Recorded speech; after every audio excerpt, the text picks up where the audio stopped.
بسم اللہ الرحمن الرحیم۔ نظر بد کی دعا۔ نبی کریم صلی اللہ تعالیٰ علیہ وآلہ وسلم کی بتائی گئی نظر بد کی دعا۔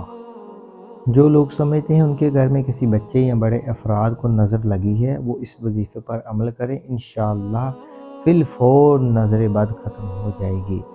آپ نے وظیفہ کچھ اس طرح کرنا ہے کہ آپ نے اپنے ہاتھ میں 1 چمچ چینی کا لینا ہے، اس کے بعد آپ نے 3 مرتبہ درود پاک پڑھنا ہے۔ پھر آپ نے یہ دعا پڑھنی ہے، بسم اللہ اللہم اذہب عنہ حرہا وبردہا ووصبہا۔ ہم دوبارہ دہراتے ہیں، بسم اللہ اللہم اذہب عنہ حرہا وبردہا ووصبہا۔ اس کے بعد آپ نے 3 مرتبہ دوبارہ درود پاک پڑھنا ہے۔ پھر آپ نے اس چینی پر پھونک مار کے آپ نے اس کو جلانا ہے۔ آپ دیکھیں گے انشاءاللہ فی الفور نظر بد ختم ہو جائے گی۔